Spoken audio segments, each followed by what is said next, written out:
We are live, MidLife Live number 15 with the crew. The guys are backstage and they are fired up and ready to come out in just a second. But first, in case you didn't know what the little warm-up video is, they're highlights from the previous episode. So from MidLife Live 14, what were the highlights and what are we in for tonight?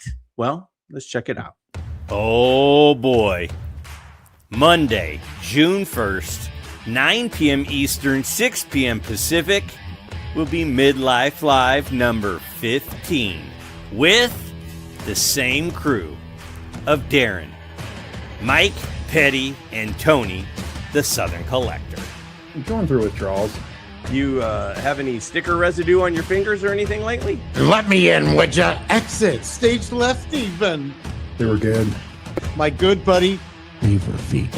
Friendly. Got people throwing potatoes at cars. I ate at least 4,000 calories that morning. So that was definitely a plus.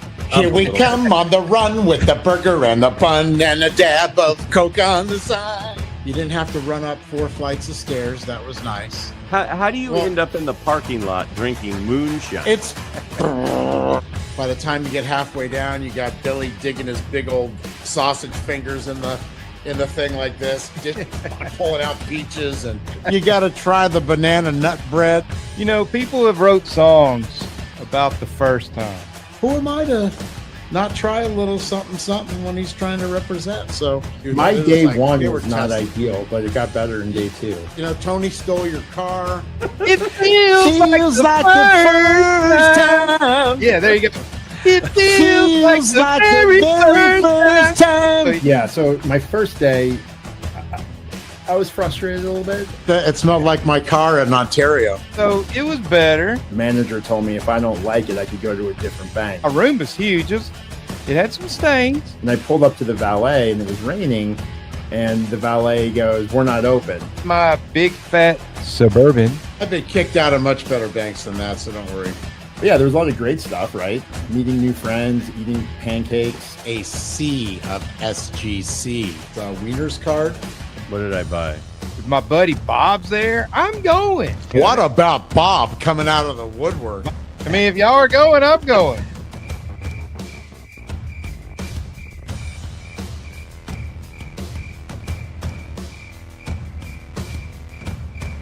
I can't tell you. With a love like that, you know it. Well, we'll talk about him. He runs the entire shows, as you guys well know. Oh my God, I cannot believe I'm on this show. David invited a couple of us up to his room. And I said, hell yeah, that interests me. The high-end cards, the high eye appeal cards, despite their high prices, were selling for really high amounts, and they were selling. It was all about me. You pay a little bit more for it and just move on. That's psychotic, which only somebody like me would do. Every good deal is what we call a win-win. Some of the biggest dealers that are known to have museum prices, I enjoy the private deals. yeah, they charge me an arm and a leg, so that's why they probably like me. Aaron's not here to defend himself, so just No, let him have it. You're psychotic to be paying those kind of prices. Number one, it's easy. Tony usually sells his cards to Ash, and then I buy them for 40% more. Number two, you give the person a little bit better deals. The Mike Petty, the greatest YouTuber in history. They win, and we get kicked in the nards. You haven't seen David negotiate. Get in there, fatso, and buy that fucking thing. Buy it now. I didn't have very many friends. I'm taking him the next time I buy a car. David's coming with me. I'm going to fly him to Nashville. I'll get that car dirt Like I cheap. said, And Darren has been selling a lot lately. I'm nerdy. Once I sold my lifelong Grail card, after that, everything was up for grabs. I like to just flip through my iPad. It ain't a rule. I didn't have a pot to piss in when I was your age. When 2026, fireworks went off and you were shot out of a cannon and you're just soaring like the great Gonzo over the world. I mean, nobody beats Greg Brady, obviously, but you're right behind him. You said on Saturday he was your favorite person. I'm a nobody. And hey, will you buy my collection? Do And you have any coupon certain? Any coupon certain? I literally get nervous that no one's going to show up. Any coupon certain? I want to pay full price. you guys being willing to be seen in public with me, I appreciate as well. I'm sorry I talked about Dusty Sports Card Digest. Love Tony. I love my Jeremy Lee. I'm not leaving. I really do love you guys. I'm not fucking leaving. I feel like I'm like a Make-A-Wish kid without the terminal illness. These are a blast, and you will not want to miss it. June 1st, Monday, 9 p.m. Eastern. Now, I have to admit this, although I am a little bit embarrassed to admit this. Those promo videos of the review from the previous episode, Tony was asking me, I think it was Tony, was asking me the other day, how long do those take to make? And I'm like, only like 3 hours for 5 minutes of goodness, but it is goodness. Speaking of goodness, my boy, Darren, how are you, Darren? I'm good, Greg. How are you? He's coming out all serious and chill. Yeah, I mean, I'm excited to be here. We got a surface issues episode, not a surface issues. We have a what do we call ourselves? Off topic. We have an off topic coming up that we're recording this week, so keep an eye out for that. My goodness, it's my first day of summer vacation, guys. So I've basically just been sleeping all day. There you go. All right, let's get Tony out. You know, Petty's back there. He's pacing right now, so we got to make him wait just a minute more. But first, how about Tony, my boy T? What's up, guys? This reminds me of a song. I got friends in low places where the whiskey drowns and the beer chases my blues away. I gotta say, you know, there may have been a little bit of trash talking about David Chase's singing. It may have happened. May or may not. May or may not. All right. It's time to let the guy out of the cage. He's back there. He needs like a steak. Throw out some raw meat for him to chew on. So here comes Mike Petty. Hey, bud. What's up there, guys? Do you want me to finish that song? I'm chasing my blues away, and it'll be okay. I'm not anyway. I got friends in low places. The chat is already filling up. We're already at 91 people. Appreciate all of you. We got Jake. We got David Chase. We got Sven. We got people from the other side of the world. Carl, I got a nice package from Carl in the mail today. I'll show what was inside soon. Billy, my fellow pirate card collector. Darren sporting the shirt from Carl. This is going to be a fun night. We got a lot in store. There has been so much happening in the hobby. It's going to be fun to talk about. Now, as usual, we have an agenda. We have some questions that I asked to all of you, which we will be talking about. But the first thing, I feel like we should go around the horn here real fast. Just initial thoughts about PSA shutting down submissions of value tier for at least a minute. You know, I know that it might apply to us. It might not apply to us, but as how does it affect the hobby? Let's just kind of get a quick little start, and let me start with Darren.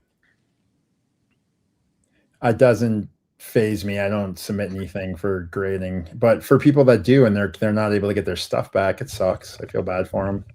And do you think that it's going to affect the hobby as a whole? It may not affect what you're doing, but could it potentially be an issue for the hobby in general? Yeah, I think so, right? I mean, a lot of people grade cards, and if you can't grade some of that stuff because they're shutting down certain levels of submissions, and yeah, absolutely, it'll impact the hobby. I mean, I think it's impacting the hobby already. I think they shut down for like 2 days. It impacts the hobby. Right now, they're shutting down for a while, so it's a big deal. Yeah. Again, thank you to everybody who's in here. We're up to 95 people. My guy Isaac at the Penny Sleever in there as well. Orlando. We got Jeremy Lee. We've got a lot going on. Let's go over to Tony. Tony, initial thoughts on what's happening with the announcement with PSA. And I know, you know, the three of us don't do a lot of submitting, so it may not directly affect us, but there could be a domino effect in play. tell me, what do you think that domino effect could be on the hobby as a whole? I think it's going to affect Pokemon a whole lot more than it's going to affect us, because those cats, I saw today where they released the amount of Pokemon cards that were distributed this year was like 1 billion or something crazy. So like they're affected a whole lot worse than we are, but in the modern hobby, in our sports card hobby is going to be affected more. But I buy stuff that I do have some stuff I want graded, but I don't know, man. If you could play that cricket sound again, that's what's going on in my head about the PSA thing. Yeah. It doesn't affect me a whole lot. I know it's going to affect the hobby, but I don't know. Yeah. Mookie said his dog was howling, possibly while you were singing, Tony. So Hey, man, Let's get retarded. Let's get retarded in here. all right. So Petty, you're never short for opinions. What is your thought, or sharing your opinion as well? What is your thought on the current recent news? And I do want to circle back to Tony real quick. We are going to be talking a little bit about Pokemon later. That is on the agenda. Petty, your thoughts on what does this mean for all of us? For all of us, probably a whole lot of nothing. I think when you get an influx of cards like that, you got some real problems. You got so many packages and so much shit just piled up.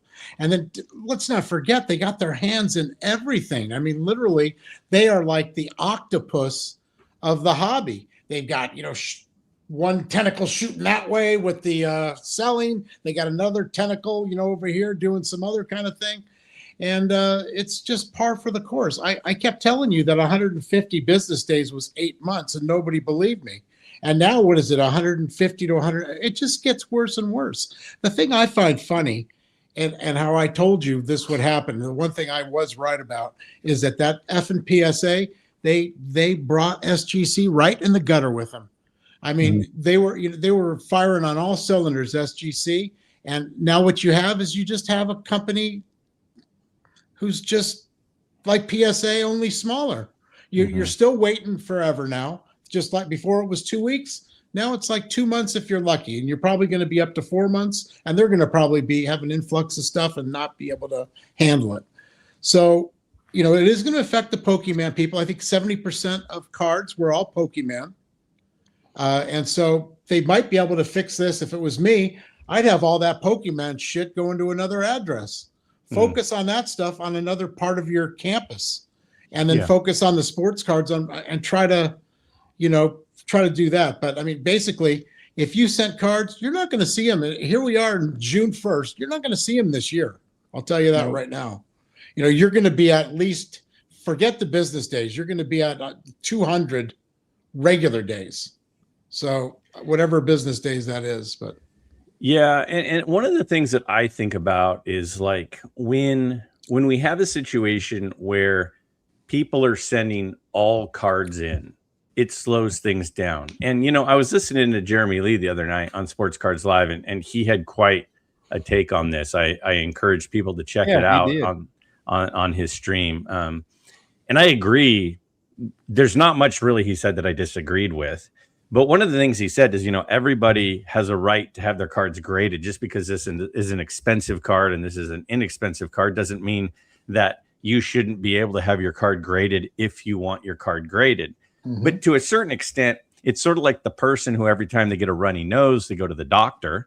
And then when I actually have strep throat and I need to go to the doctor, I can't get an appointment because everybody there with a runny nose. So it's like when you're utilizing a service that maybe isn't really needed for what you have so much shit in there. Like in these, if you start looking like a PSA 4s and some of these cards and PSA 3s and 2, it's like, why would you spend $20 on that shit to send that in? The card's worth $1. I mean, at this point, you should be trying to send in cards that you can legitimately get a near mint on if you're in a vintage area. I can see the new stuff, but even some of that stuff, if it's not centered perfectly and it's not, like a $300 to $500 card, if it gets a 9 or a 10, why would you send it in and just pad their pockets? You have to be fucked in the head to be sending shit to them like that. It's obscene. So, I mean, I frankly could care less about it. I'm not sending them anything, and you shouldn't either. But here's you're out the there- thing: nobody's really. I didn't hear it addressed the other night on Sports Card Live. But okay, so what's going on? They're going to pause for what, 6 months? I don't know if they've even said how long, but let's just say 6 months. They pause it.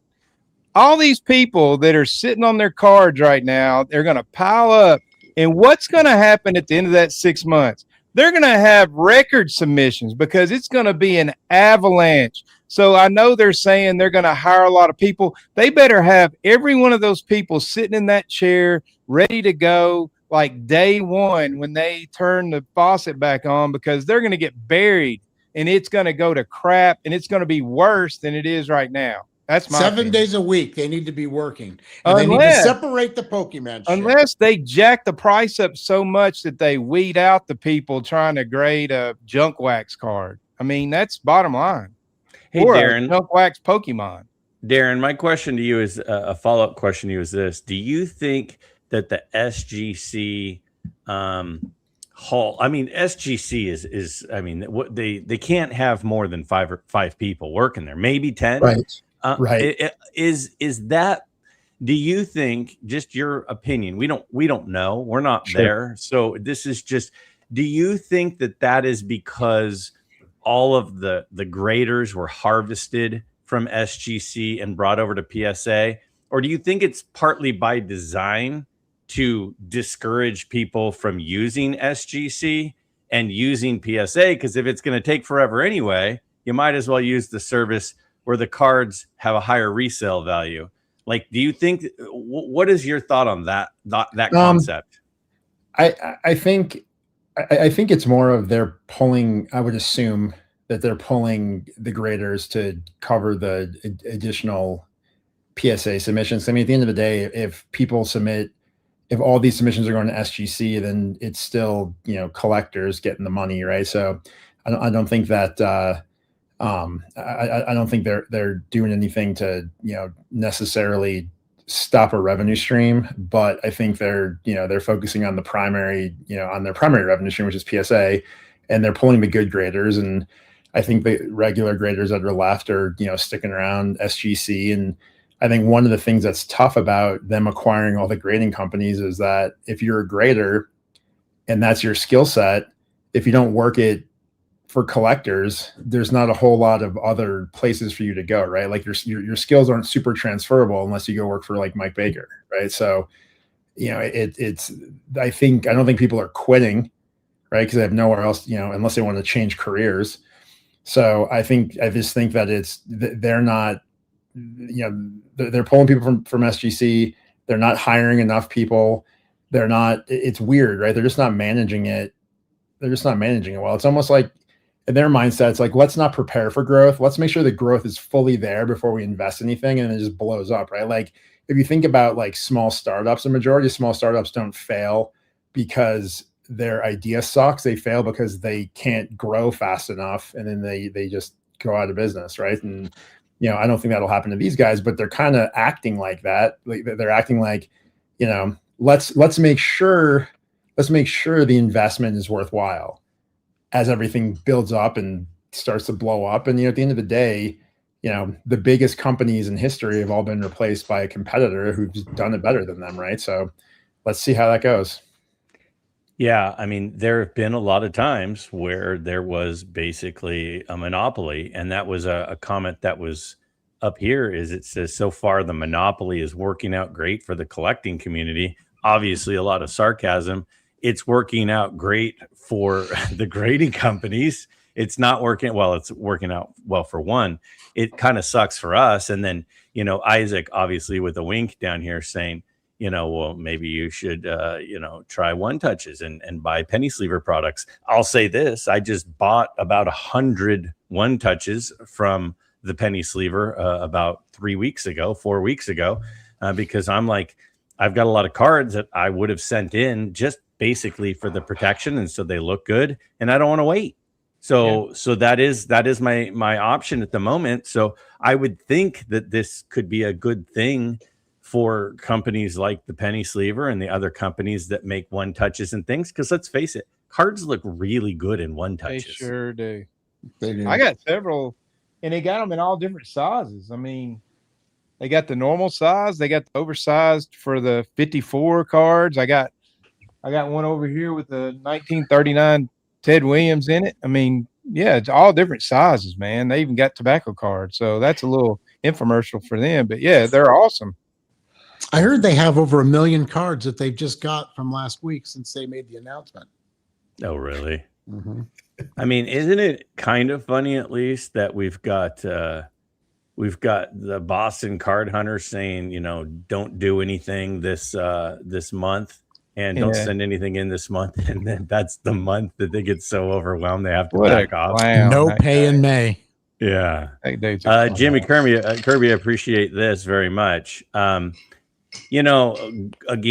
I appreciate everybody in the chat. We've got 142 of you. I've got a couple of things that I'm going to be including the chat on tonight, so don't go anywhere because we definitely are going to be looking for your input and feedback on some stuff. But before we go any further, I think that we should probably play America's favorite sports card game.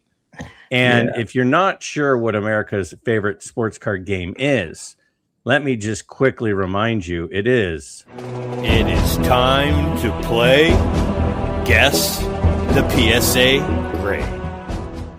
All right, so we are going to go to our first item of the night on the agenda, and we have a card. Now, I gave you a little bit more information than I sometimes give. Now, normally I won't show the flip because the serial number might give some stuff away. But I decided to change things up this week and this month, and I am showing you the flip. Now, if you are at home and you are watching the screen, you will see a T206 Sweet Cap Home Run Baker 350, and it's got a nice looking front to it, and it's got some issues on the back. Now, again, the way this game is played is you guess what you think PSA gave as a grade for this card. So chat, interested to hear from you. I'm going to give a little bit more information to the guys before I have them guess. So let's take a little bit of a closer look at the front here. Okay, so again, it's got decent centering. It's got okay registration. Maybe the blue is off a little here. I guess I'm maybe starting to influence you if I were to talk too much. So got a lot of guesses already in the chat. We got 1.5s, we got 2s, we got 1s. Let's go ahead and look at the back. So this person obviously had just had an early strain of COVID and may have had an accident on the back of the card. Coughed up a lung. It's a coffee or blood or something. Blood on the saddle. So I got more chats. We got Mookie. Mookie's going with a 3. We've got Billy's going with a 1.5. Orlando is saying a 2.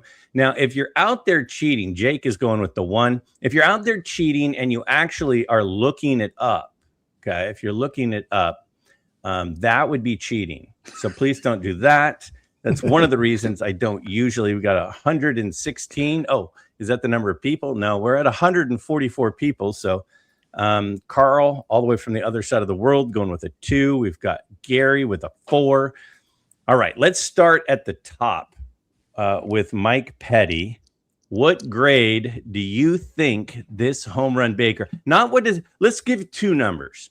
One number is what do you think it should get, and then another. Or I shouldn't say number. What grade do you think it should get, and what do you think it did get? Well, I'll say that it's a 1.5 all day, a really nice one due to the back damage. But they probably gave it a 3 because it looks pretty nice front and back. Should get a 1.5, but you think they gave regardless it a 3. of the back, yeah. Okay. We'll work our way now down to Darren. Darren, your thoughts on the grade? I think it's for some reason I feel like it's trimmed, so I'm going to say authentic. Okay. But I don't know what they gave it. I mean, I if this is higher than the 2.5, I'm going to be annoyed because my Lajoie portrait's much nicer than this front and back, and it's a 2.5. So I have no idea who graded this or what they were thinking when they did it. I'll guess they graded this a 3, but it should be an authentic. Okay. And Tony, your thoughts? Well, it should get a 1.5 with the back damage like that and a nice front. And I think you're switching it up on us this week. Normally you're way off and you're trying to trick us. I think it actually got a 1.5. What I love is that it's like that scene in The Princess Bride where he says, I think that you think that I think that you think that it's this. I love how you're trying to figure out what I'm actually doing here. That makes this game more fun. Now, I have a follow-up question after I reveal the grade. I'm going to go back through with you three and ask a follow-up question, which I'm very curious about. So let's go ahead. And it got a 2. Now, the grade, I got to say, your guys' guesses were fantastic. Darren, I like your outside of the box thinking. The right edge looks a little questionable to me. That said, to me, there was a time where this card would have probably been like a 4 ST or a 4 MK or a 3 MK or a 2.5 MK or something. With PSA, I know that people hate qualifiers, but was it a good move to go away from qualifiers? I want to start with you, Petty. Is leaving, because to me, I could really see somebody giving this like a 2.5 or a 3 ST, which more accurately to me describes what the card is. But when the stain brings it way down, it affects things. So was it a good move to get rid of qualifiers? Well, I thought that they still had them. And I saw a few cards recently that did have them. That is a beautiful card there any way you look at it, no matter what the grade is on it. In SGC, it probably would be like a 2.5 or maybe a 3 even. But, probably a fair grade. I just don't understand. There's no rhyme or reason to PSA's grades, because normally that would always be a 1 or a 1.5 because it's so nice. And no higher than a 1.5 with that stain on the back. So call it what you will. Now, let me ask you this. If that's tobacco juice, does it bother you less than if it's dirt or coffee or blood or something? Well, if it was the color of tobacco juice, it would be nice versus the color of the red brick color like that or whatever it is. But the card's still nice. I still would love it in my collection. For in the front, it presents well, and beautiful card any way you look at it. So what are you going to do? I mean, you just can't win or lose if you're a PSA and if you're a collector on that card. Tony, what are your thoughts on the qualifiers? I do want to retract and say there are some very rare examples that they do have qualifiers, but for the most part, they're gone. So I do want to correct myself a little bit. It's very rare. I think the people have to ask for them now, don't they? Or is that what it is? You check a box or something? You have to request that. Yeah. And like what Dylan was saying the other night, like to get like an 8 MC, and even if it's not cut on the back really bad and the front could be centered, it's still, they're giving it an MC based on like a 70-30 or something. I mean, it's really brutal grading. I mean, they should just do away with them altogether, to be honest. But I have a couple of really nice cards that are MK that they don't have marks on them. I have that one Wagner that's the Philadelphia Caramel with it's a 2 MK. There's nothing, not even a pencil mark that I can see with a loop. And Tony, that Stallmeyer mantle that you sold me, that's an MK. And I think because it's got a stamp, the factory stamp on it. But so many of those, 95% of them do, and they're still graded without the mark. So there is a rumor going on that was actually OJ's card at one point. It could be. Tony, he sliced and diced 2,000 yards, So your thoughts, Tony, on qualifiers? You for, against, or neutral on? I'm kind of neutral. The only one that I like is the MKs, because there's been time where it's a beautiful card. It might have one little pencil line on the back that you can't hardly see. And so I would rather have a 4 MK than a 2 with no qualifier. But for the most part, I don't really like qualifiers like that one. If it had got a 4 MK with that on there, that detracts from it. I'd rather just have a 2 with a beautiful card. But Yeah, that's just me. Agreed. Now I find these cards in a variety of different reasons and ways. And the reason that card came up is because it came across my eBay feed and I go, ooh, I might want that card because the front is absolutely gorgeous. I think Mookie has officially come up with the perfect name for a card like that, a mullet card, business in the front, party in the back. I mean, I think that's well said. Darren, what are your thoughts on qualifiers? I like qualifiers if I'm buying. I don't like qualifiers if I'm selling. That's fair. Yeah. I think I agree with that. I mean, I'm indifferent for the cards that are just sitting in my collection, right? Because the card's the card. So if it's like, you know, I have cards that I have a few cards that have an MK on it where somebody wrote something in pencil and then they erased it. And if you like look at a very weird angle, you might see a little indentation from where it used to be. Okay, cool. Like if that card was a 4 MK or a 3 or a 2 without the quality, like it doesn't matter because it's the card itself. So when I have the card in my collection, I couldn't care less. But when I'm, you know, actively moving, it's either, you know, if it has a qualifier, I like to buy it because I could get a better deal. And if I'm selling it, I don't want the qualifier on it because I can't sell it for as much. But if you're grading that card, you send it to SGC. Yeah. Then you ain't got to worry about it. Yep. Yeah. So it sounds like Tony, you don't want qualifiers if you're grading it, but if you're buying it, it might be a way to get the card cheaper. Yeah. So similar. It sounds like we're all kind of on the same page with this. Now, the next question I have, we touched on it slightly, but I more want to hear formally from everybody, including the chat. So what I've done tonight is I've added a poll, and the poll, you all in the chat can participate in each of our questions tonight instead of just hearing from the panel. So in the chat, you can vote based on your thoughts. So PSA shutting down is you're going to type a 1, 2, or 3 in the chat for your vote. Is PSA shutting down submissions a big deal, a neutral, or not a big deal? Again, I'm as interested in what you all have to say as the guys on the screen.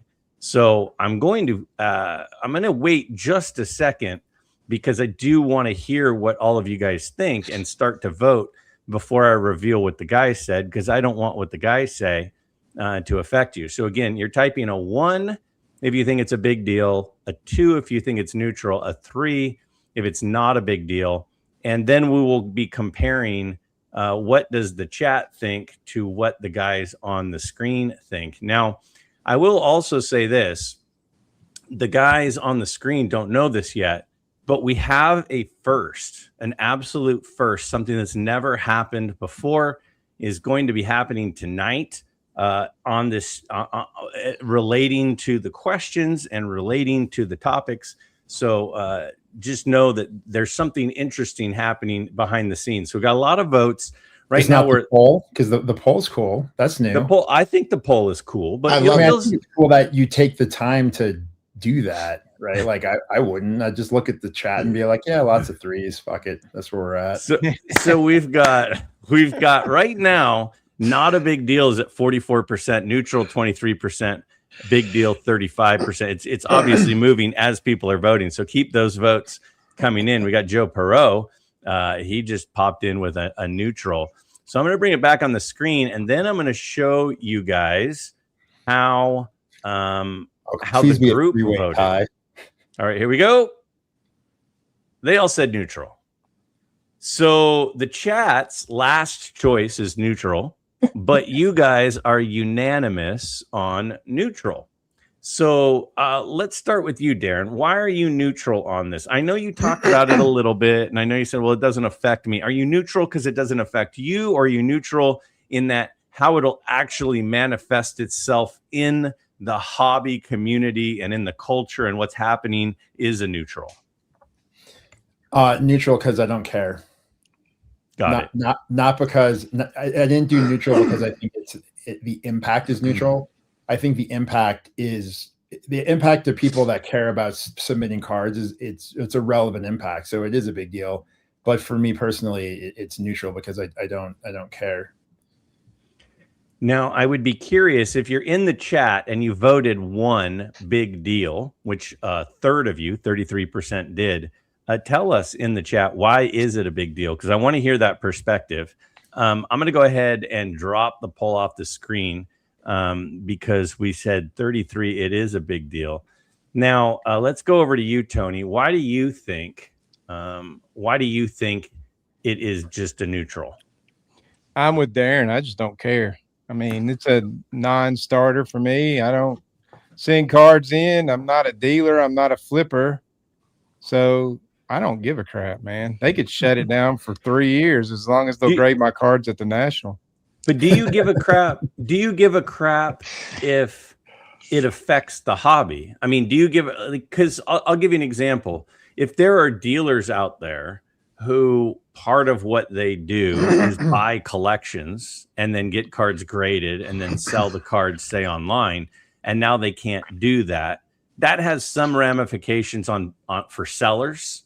It has ramifications on who would have been the buyers, has ramifications on those businesses and maybe some of the income that they would have gotten. Is that just like, well, then you need to evolve and figure out something else? Yeah, you need to figure it out. Send it to SGC or Beckett. I don't give a crap where you send them. I'm buying cards.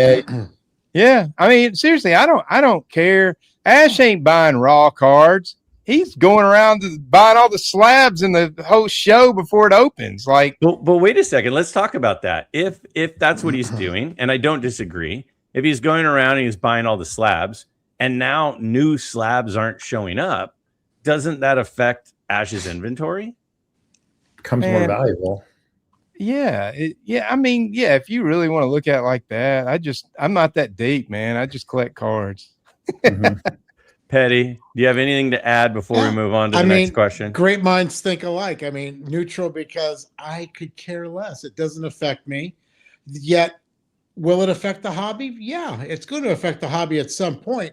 But I think it's much like the oil crisis we have now. I mean, when you lose, all that oil, you may not feel it like right away, but in 3-4 months down the road, that's when you're going to feel it. The same thing with this. You'll feel that like you're going to have cards that are going to consistently be coming out on the market, that are 200,000-300,000 cards a month in our genre. There won't be any shortages. It's going to hurt the dealers for sure. Will it hurt? If it hurts the hobby a little bit, so be it. I mean, they're on an all-time high right now. They can't get any higher, in my opinion. So, and if it hurts the Pokemon, so be it. I mean, I was at a kid's birthday party the other day.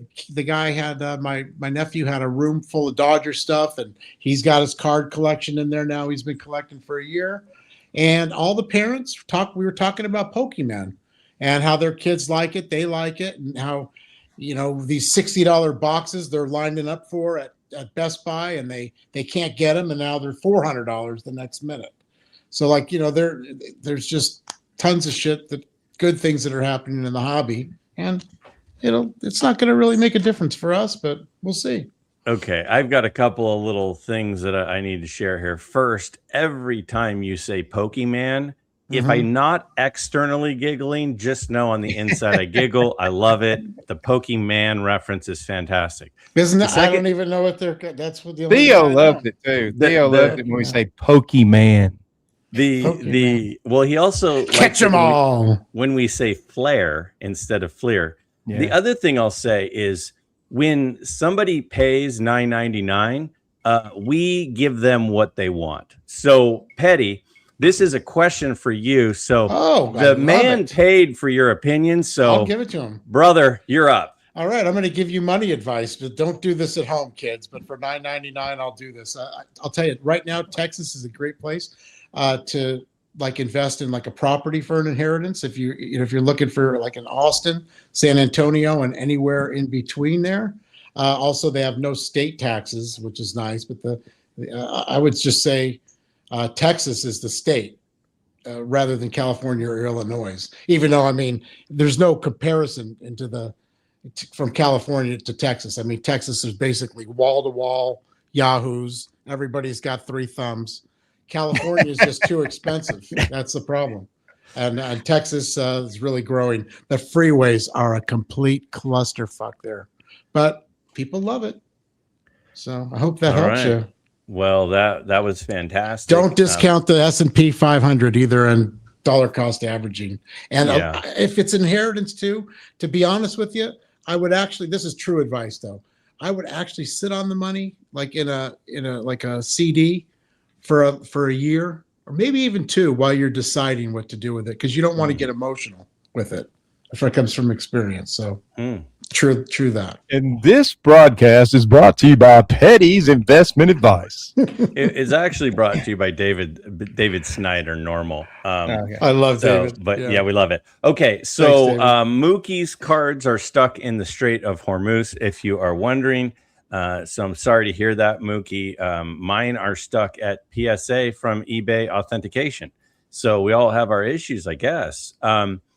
You know, I'm going to talk a little bit more. If you asking a question in the chat, for the most part, I'm going to go ahead and star them. And at the end, I will throw them up to the group. So just so you know, Mookie, again, here we go. Petty is pumping Pokemon. Again, that's just what he does. Catch them all. Yeah. So, and then Theo is trying to make it clear, guys, it's Mon. I don't know what he means if he's from Jamaica and he says Monday. Can't help that day. So, all right. Next question, and is going to be another play along at home. Again, I made a poll for everybody for all of our questions tonight because I don't want to just hear from these guys.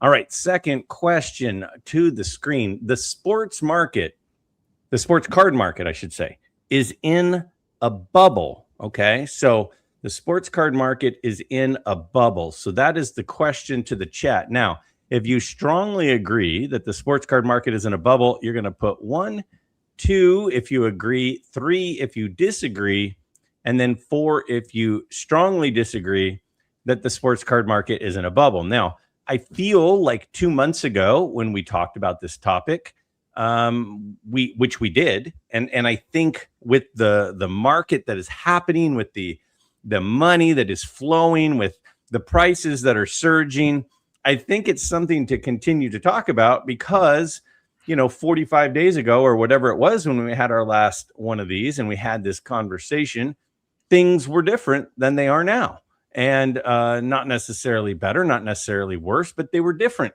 So it could potentially affect how we feel. Now, the thing getting no love at the moment is strongly disagree. So strongly disagree has 2 votes, agree and disagree. So the people are more towards the middle at the moment. Right now, they're tied at 13 each. So I do want to hear your guys' thoughts on that. And I also, guys, I'm going to share again the votes of the guys. Now, just for everybody at home, for playing purposes and participating purposes, I want you guys to know that what I do is 3 to 4 or 5 days before the chat, before the stream, I send these questions to the guys. So they did answer it 3 or 4 days ago. And then I make my graphics so that we have all of this when we do our stream. So again, strongly disagree is getting very little love, which is interesting. So I'm going to go about 30 more seconds of the people being able to vote at home. Again, there's 193 of you in the chat. Appreciate all of that participation. Let's go ahead and take a look at how the guys each voted. They all said agree.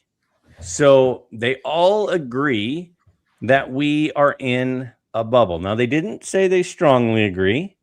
They just said that they agree, and agree is what is winning from the chat at 37%. Again, strongly disagree, getting the least love. But if you combined agree and strongly agree, we're at 60% are either saying they agree or they strongly agree. So I'm going to go ahead and go to Tony first. Tony, why do you agree it's in a bubble instead of strongly agree? Well, there's different segments of the hobby, right? There's the modern, the ultra modern, the vintage, and then you've even got some cards like the Ken Griffey Jr. Upper Deck card that's going crazy. You got basketball, modern, you got Michael Jordan on fire. But then you turn the other way and you've got, some of these Hall of Famers that have kind of fallen out of favor, that their cards aren't really going up as much. So it all kind of, the big name guys on fire. The modern stuff, stupid money, like stupid. People are paying money for some rookie patch card, like hundreds of thousands of dollars. And this guy has not had 10 at bats yet. Dumb. That's just dumb. There's no common sense in that. That's gambling and it's stupid. But it's on fire. So it's definitely, that is a bubble. That crap is going to burst at some point and come back to earth a little bit, but I don't think there's a crash coming. I just think there's an adjustment. At some point there has to be. It can't go up like this forever. So that tells you it's a bubble. Okay. And the second highest vote getter was disagree. So you guys all think that there's at least some bubble going on. But and the chat barely agreed with you. They were 37% agreed, but 35% disagreed. So Petty, let me kick it over to you. If 35% of the people disagreed, tell me why that's not the way you went. Why are you saying, yeah, I agree, even though almost 40% of the chat said that they disagree with that statement? I mean, I feel like it's a somewhat of a small, tiny bubbles. Did I ever tell you my story about Don Ho? No. I've told you guys this story about Hoku. Yeah. Hoku, his daughter. Yeah. Oh, dude, Hoku. She liked her MidLife. She was picking up what I was putting down. I'll just say that. Yeah. I'll tell you what. Look up Hoku, baby. Okay. Hoku. Sometimes I still wonder if she thinks about me, I'm sure she does. I'm She's sure only she does. human after all. She's probably the one's giving you the thumbs down on your videos. Well, there's multiple of her then. Petty, why is it not a disagree? I mean, some people are saying, no, this is just the new market. This is where cards are now. Yeah. Like, I mean, I think I look back to like where we were at the beginning of the year or even last year. And we talked about how did you think that the card market was going to be next year. And I think it's pretty much like we had talked about. It stayed strong despite the economy struggling and a little bit here and there in certain aspects. And I think it's just that people are looking at it like an alternative asset, and either people have money or they don't, sadly. That's the real problem with our economy, I guess, is there's, too much at the top and there's not enough trickling down to the bottom. So, I mean, I think we can all agree there. And the haves are buying up these cards. And it still is a little bit of a hobby for fathers, sons, and for people. It is, and people are selling like us. I mean, I think we're all selling to a degree more than we ever have before. I mean, I've sold more in 6 months than I ever have in my entire life, rather than, other than selling. I mean, I had a guy, Tony, you can vouch for this. You said, hey, you got one of these cards? Somebody's looking for it. I go, yeah, I got one, but I'll never sell it. I'm not selling. The guy gets a hold of me and we talk here and there. And I kind of made a, comment what I paid for it a year ago. And he offered me triple. I couldn't get the card packed up fast enough. And I love the card. You know what I mean? I'll probably never replace it. But I mean, so if that's going to continue to happen, and he's a gentleman that collects fine items, and that's what they want. And if they want it, they're willing to pay for it. And that's what's driving the hobby. And I think that there's not a whole lot of things. We don't make anything in America anymore. And kids are trading and making money doing it. People are trading and making a, somewhat of a living or supplementing like a side hustle. That's what we do. We side hustle. We make cabinets. We make cabinets. We do. Well, I mean, we make cabinets. Well, not everybody makes things. I mean, that you're an artist and you do make things, but like I don't make anything. Greg doesn't make anything. Darren doesn't make anything. What do you make? I make a difference, Petty. Oh, that's a great answer. You do make a difference. I keep telling myself you make a mess is what you make. As I bang my head onto the wall. I'm making a difference. I'm making a difference. You are. And you're making a difference in the hobby by having these discussions. Darren, your thoughts on this. Why is it agree and not disagree? Because a lot of the comments and a lot of people are saying, no, this is Petty even said it a little bit a second ago. This is now an asset class for a lot of people. This is a legitimate place. A lot of people believe this is a legitimate place to put money, store money, invest money. And I know for us collectors, we may not feel that way. And a lot of people in the chat are like identify themselves as a collector more than an investor, or completely a collector, which that's fine. But I think we all did. If you would have asked us this a year ago, I just think that it's, we've evolved. The hobby certainly evolved. And if we want to go any further, that's just the way it's got to be. You've got to adopt to change. We don't like it, but it is what it is. I do have to point out that Mookie spelled my name wrong. Mookie, I still love you. Just for the record, my goodness. My heart is like, I'm feeling a sharp pain in my chest right now. I hope that I'm going to be okay. Okay, Darren, finish your thoughts. Yeah, so I would say the reason I said it's in a bubble is a couple of things. One, I think certain players are just kind of on fire, right? Like I talked about earlier this year that I wanted to start picking up maybe some Jordan stuff. I picked up a few cards, but now it's like I'm not going to buy it. It's absolutely absurd. Like they're doubling every couple months for some of his like rare stuff. It's just going up too fast. So I say like it's a bubble because there are things like that happening. And then I also say it's a bubble more, less of from like a specific card perspective, along the lines of what Petty was saying, right? If people start putting money into this as an asset class, and by doing so, their purchases are driving it up, right? It's not going up because there's like a specific demand that is, spread out across the hobby, but it's like, okay, currently there's maybe 2 or 3 guys that want to spend a lot of money on this specific card, and they go balls to the wall at the auction and the thing goes for a ton of money. That's great. But in 3 years, is there going to be someone that's going to be willing to pay that price for it? So for me, I think it's in a bubble, because if you're buying cards at all-time highs because you think it's going to keep going up, it's not as, the card market's not liquid, right? It's not like the stock market where it's like, I want to sell a share, submit, the sell order, done, right? Yeah. It's not like that. So if you're investing in these cards that are very expensive and you're setting new comps on them, you have to understand that there's a high likelihood that you can't get rid of that thing, with very few exceptions, right? Like the Honus Wagner card, I don't think has ever sold for less than it previously is sold for. But like outside of something like that, I just think people might be jumping into it too fast with not enough information, and that's what's driving the price up. And so because of that, I would say it's a bubble. Like it's when people were buying tech stocks and, back in like 1999, why are you buying the stock? Oh, because everybody else is. They haven't made any money. So what? Everybody else is buying it. Okay, cool. So let's just let it keep going up until it doesn't anymore, right? So that's why I think I wouldn't say it's a super bubble, because there are a lot of cards that aren't going up a ton, but I think enough are going up to warrant it. Okay. Listen, I can see both sides of it. I think you guys make great points. I think some of the comments are making great points. I think it's interesting to see what's going to happen. If you would ask me 6 months ago, where would we be now? It's not where we are now. Is not what I would have expected, which shows that my crystal ball is certainly broken.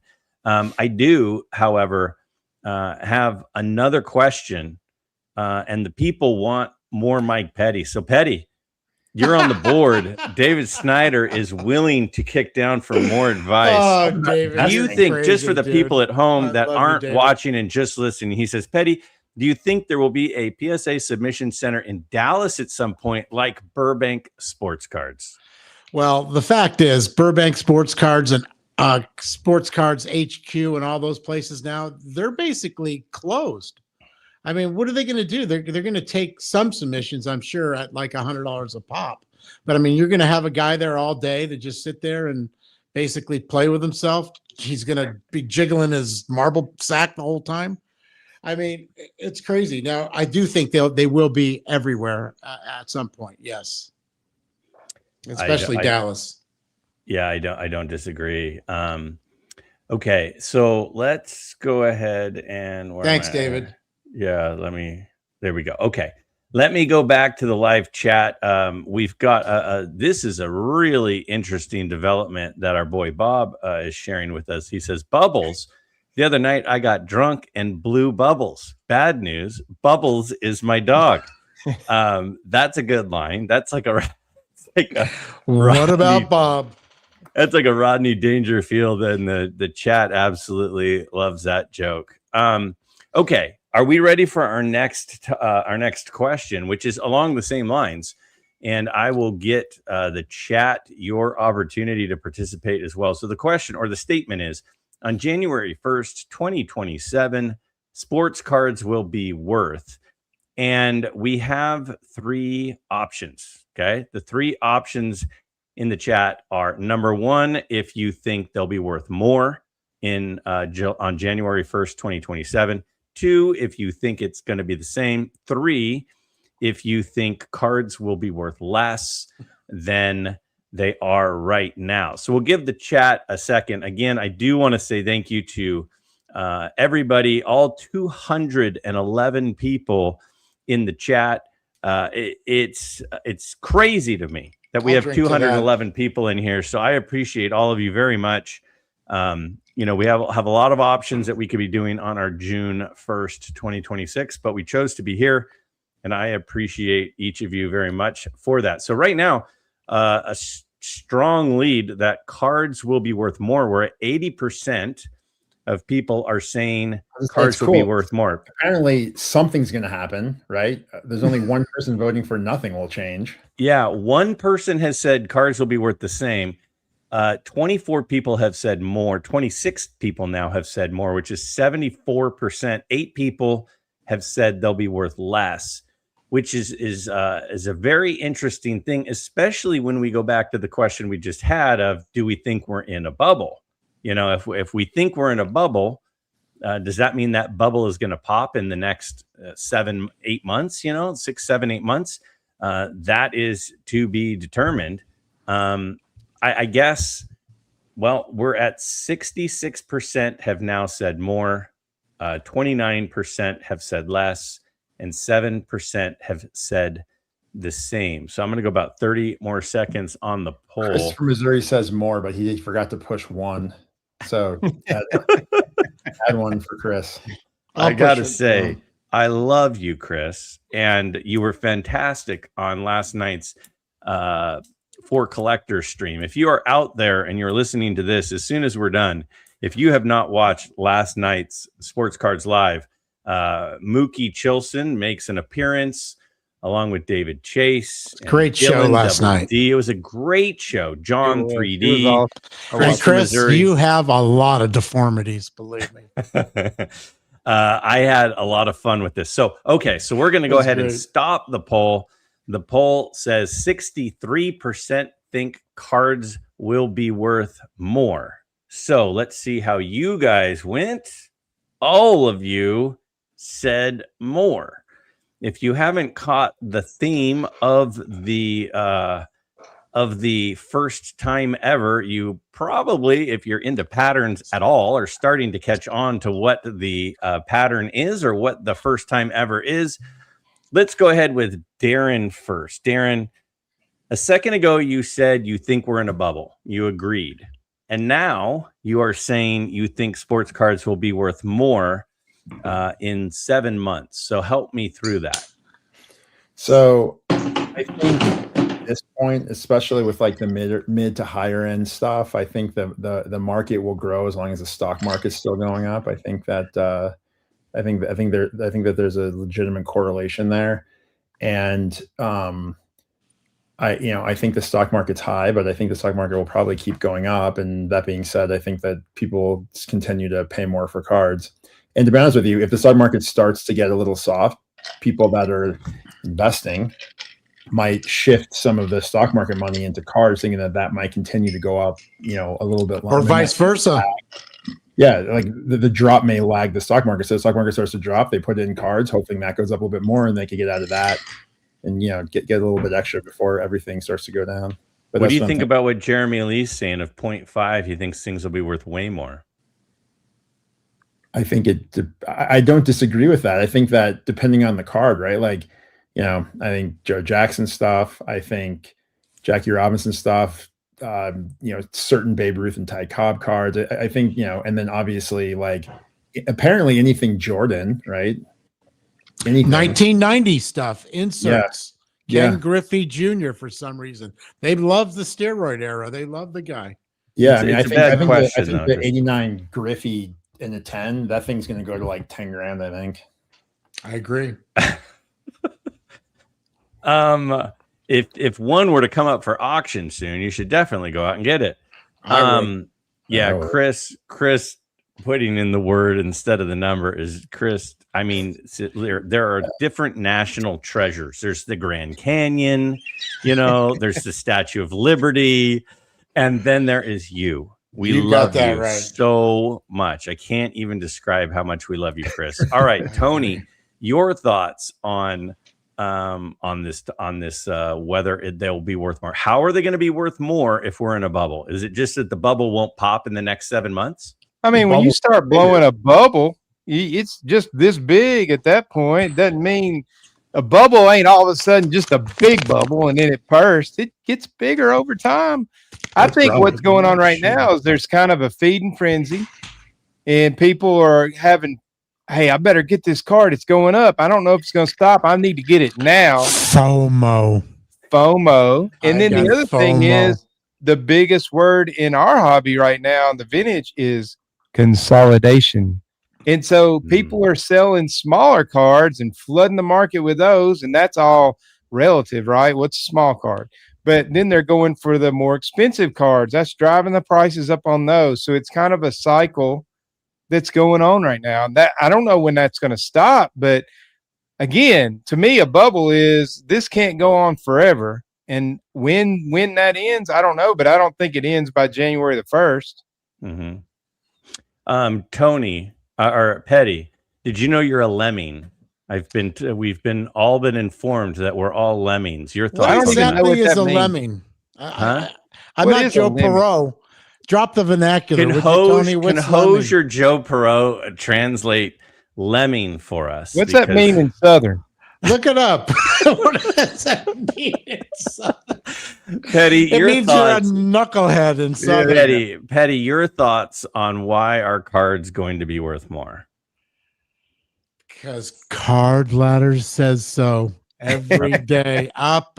We're going up. I'm not leaving. That's true. I've never had a day where Card Ladder goes down. Like every day. I've had a couple days here and there. Silly. Yeah, but I just think that they're going to be solid. People have the money. Things are hot right now in the hobby. They have it. There's more people still coming in and enjoying it that are hating it and getting beat like redheaded stepchilds. We have wait. We have our explanation. Oh, it's code for sheep following the herd. Well, that's Joe. Right. Joe, what does code mean and what does herd mean? We now need translations on those. Code word lemming. Promo code MidLife for Card Ladder. If you're out there, wasn't she an ice skater, Peggy Lemming? Peggy Fleming. Yeah, I mean, I know all of them. Nancy Kerrigan. You got Christy Yamaguchi. Tanya Harding. All right. Well, we're having fun. That's for sure. Okay. We've got our last. We have our last question. That is a multiple choice question. So let's go ahead and put that. I wonder how we're all going to answer this one. We'll put this on the screen. And we don't know necessarily how that's going to play out, but I'm going to now put on the screen this same poll for all of us lemmings. The Pokemon cards being bad for sports cards. Are Pokemon cards bad for sports cards? So the options are strongly agree. It would be a 1. 2 would be agree. 3 would be disagree. And 4 would be strongly disagree. Now, again, we talked a little bit about Pokemon cards earlier. I think that, when I went to a card show with my dad over the weekend, and this particular card show probably had about 15% of the tables were Pokemon, which it felt like the old days when I would go to card shows and there were sports cards everywhere, because most of the card shows I've been going to around here are 50 to 65% Pokemon. Now, is that bad for the hobby? Is it good for the hobby? There is a 100% Pokemon show at the Ontario, where we went in February. That was this weekend, right? Oh, I think it's this month. I don't know if it was this weekend or not, but I know there's a show just all West Coast Pokemon. I'm almost positive it was this past weekend. Show? Not exactly. Not driving back out to Ontario for that. So we're at 54% are saying disagree. So right now, where the poll stands right now is I have 73% of people that have responded so far either disagree or strongly disagree that Pokemon cards are bad for the hobby. Now, I think that's really important to take a deep breath and say, what is this actually saying? 73% of, I'm guessing most of us in this chat and on here right now are not Pokemon collectors. I'm assuming that we're sports card collectors, yet now it's at 75% combined don't think Pokemon cards are bad for the hobby. I think that's really, really, really interesting. I'm going to go about another 30 seconds and then I'm going to stop the poll, but it's overwhelmingly disagree. And second place is strongly disagree. Now, I have said publicly many times that my first experiences with cards were Garbage Pail Kid cards at the local 7-Eleven, and I was obsessed with them. And then one day when I went to the counter for my packs of Garbage Pail Kids, there weren't packs of Garbage Pail Kids. There were packs of 87 Topps cards. So I said, well, I guess I'll get these. And that was my introduction to cards. So super interesting. So again, final 72% is where we finish on this. So I'm going to go ahead and stop and hide the poll and let's see what Chris, the guys said. Chris did it correctly this time. Oh, good, Chris. I am all about progress. So the fact that you were able to figure this out is really It's a amazing. big deal. Because those little sausage fingers of his, poink, poink, poink, they have a hard time punching the numbers.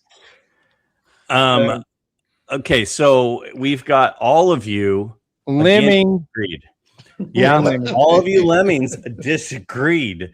Now, I think this is to me, I'm surprised by the fact that you all agreed with disagree and the overwhelming response from the chat was disagree, because I feel like at times there is this stigma from sports card collectors. It's like when I was a kid, we would go up to Lake Tahoe and we'd go skiing. And then all of a sudden these snowboarders showed up and we're like, who are these guys? Like, what are these snowboard guys? They think they own the mountain. And there's like this kind of like rivalry between snowboarders and skiers. And it didn't have to be that way. It's like, can't we be different, but equally interested? And so I'm a little surprised that we had so many people say, no, they're not bad for it. Now I know, Petty, I'll start with you. I know that you voted disagree, but are you surprised that everybody else is saying disagree? Not really, because I mean, I think again, the more people, the merrier. It's all in a similar space. I mean, it's just like people that are collecting the president cards and the pirate cards and the music cards and Superman and Batman and all the different things there are. It's just another avenue. I mean, and besides that, the Pokemon chicks, they can be hot sometimes. Yeah, Maybe I in mean, California. Maybe in California. I wish they all could be California girls. so I think I am very pleasantly surprised by this. Darren, are you surprised by this, or is that what you expected everyone to agree with you? I typically expect everyone to agree with me because I'm always right. You are. Yeah, this makes perfect sense. I think this is solid. Honestly, the reason I said disagree is just like everybody else said, right? Like, I don't think it's bad for the sports card hobby. It's two different things, right? To me, it's like saying, is people buying modern art versus the great masters, is that bad for the hobby? I don't know. I mean, it's a bit bad for grading. Right. For the sports card it hobby, impacts but- grading, but as we talked about earlier, that doesn't matter anymore because nobody cares. So it's at least on this panel, our lemmings walked off that cliff saying, who cares? So I think, I think that if that's how they want to collect, that's how they're collecting. That's great. And I don't think it's bad for us for that. I mean, it's not, it's not like people are selling these ultra rare Charizards and driving up the price of, cards we're specifically looking for. I think that they collect the way they collect. And I think the one nice thing about it is, I think if enough people are collecting Pokemon and they go to shows and they start to see other cards, they might move potentially from Pokemon into maybe like modern baseball, modern basketball, modern football. And then over time kind of drift into vintage. And I think having new people looking in the hobby and like younger people potentially buying into vintage stuff over time is good, right? Because you want to always have a strong market for it, and we're all getting old, so we need some young people coming in there that the next generation. But that's why I think it's not a bad thing for the hobby. Tony, your thoughts before we go on to our final question? Yeah, I don't think it's just because I don't understand it doesn't mean it's bad. I mean, they're filling up their collector gene with some cards of some things I don't know what it is, and that's cool. I mean, a lot of the people who are collecting those are like in their late 30s, and they collected them as kids, and they're coming back just like we came back to sports cards. I was in my local card shop. They have moved it's the best card shop in the Southeast. It's better than Cards HQ in my opinion, but Oh yeah. they have the Pokemon section up front now, right when you walk in the door, because he's making all his money off the Pokemon. There's people lined up around those cases all day long. And there was this dude one day, he had on scrubs, and he looked like an anesthesiologist, something like that, probably 35 years old. And he's just going through the common box of Pokemon. I said, can I ask you a question? He said, sure. I said, what are you collecting and why? And he said, well, me and my buds, like, we play cards. Like, there's a game you can play with these Pokemon cards, and they got different things for the game. And some of these vintage ones have things that I can use in the game that the modern ones don't. So I'm going through there and trying to find these. I had no idea that was part of it. Like, so there's different things they're doing to draw in different people, and it's not breaking their bank unless they're going for some crazy Shizard without a shadow or something. But yeah, I don't understand it, but it ain't bad. It's just something different. You said that's in Texas? No. He's talking about Tony's shop is in My shop in right here in Nashville. Tennessee. Okay. That's a Gotcha. T for Tennessee, by the way, not for Texas. Don't ever confuse that.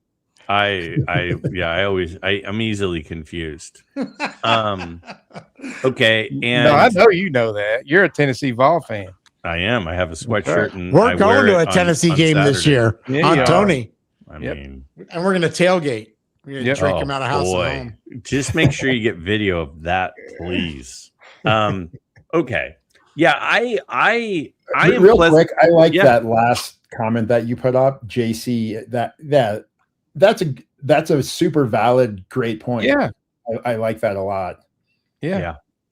It especially because there are some similarities between cards and Pokemon. There's grading, there's condition, there's taking care of it, there's rarity, there's scarcity, there's supply, there's demand, there's and so even if you don't know Pokemon, you can be able to help somebody navigate into the hobby and be able to be kind of aware of what's happening with it.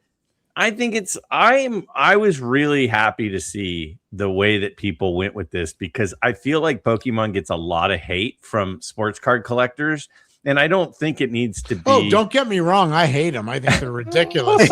I just think they're okay for the hobby, all in all. I mean, they have to, but it's like one of those things. We all don't collect alike. None of us, and nobody out there. We all are different. So the more the merrier, whatever gets people in, just fantastic. Enjoy what you're doing. Don't get too carried away with it and call it a day. Take your Pokemons and woo. Okay. Last question is a free form response from you guys. And it's something I've asked before. I think it's an interesting one. And I'd like to tie in our conversation in these live streams to either my question for the following week or that particular night or that particular early day that I posted earlier in the Monday. And my video that posted on Monday, June 1st, was what's the most undervalued thing in the hobby? Now, how you determine undervalued is kind of up to you.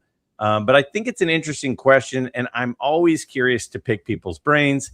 And as the things are always evolving, I find it as the answers that people would give are always evolving. Now, that said, I think Darren's response was the same as it was last time, which I like his consistency, and I want to dig in a little bit more with it. I think that it was a good answer, but this is the first time you guys did not fully agree on something. Not that I would have expected, because it wasn't multiple choice. It was, you got to admit, that was pretty unbelievable that you guys had the exact same answer for every single question. Yeah, none of us went overboard. We all stayed in our little, lane there with nothing strong, no strong opinions this time. Yeah, because it's open-ended, like Situational Adventure says, it's less likely that we'll be lemmings this time. So that's good for us. All right, here we go. We're starting with Darren. And he said the most undervalued thing in the hobby is, and he stuck with 1960s rookie cards of Hall of Fame pitchers. Now, I know you've mentioned that, and I like the response. Let me ask you a follow-up question before you share why. And I think I know the answer, but I still want to hear you say it. If you believe this, why are you selling a lot of your 1960s rookie cards of Hall of Fame pitchers if you think that they're the most undervalued? Because I've had them for a long time. I enjoyed them. I'm shifting my collecting style. And I think that by selling them, because they aren't overly expensive, at least comparatively, it allows other people to pick something cool up and get some cool Hall of Fame rookie cards, that are legit vintage. So for me, it's like I don't need them, so I'll sell them and let somebody else enjoy them. But just a caveat: Seaver and Ryan don't count in this. Like, this is everybody else other than Seaver and Ryan. I don't want. Do you think Seaver and Ryan are properly valued? So yeah, I think Seaver is. I think Ryan's pretty pricey, to be honest with you. I think he's been going up. So I did my top 100 card video back in December, and my Ty Cobb, my 1914 Cracker Jack Cobb, was the most valuable card in my collection. Since then, 2 Ryan 9s have sold, and now the Ryan is the most valuable card in my collection again by about 70%. So it's basically doubled since December. So wow, it's pretty. I would say the Ryans are pretty pricey. Yeah, it's probably because this mobile... Ryans are going up. People want the Kuzman card. There's a YouTuber who has recently returned to collecting, and he's been pumping the heck out of Ryan stuff. That's probably the reason, right? I don't know. I don't pump Ryan stuff. I'm kidding. I'm completely. I pump other shit, but I don't pump Ryan I was just gonna say you pump everything else. All right, next, let's go to Petty. Petty says the most undervalued thing in the hobby is Pele's rookie card. I love this answer. It actually came up in Monday's I saw video. that. I was surprised, Yeah. but maybe that was that. I might have, and I want to give credit to that gentleman who left that comment today. And he mentioned other players too, like Reynoso and the other guy.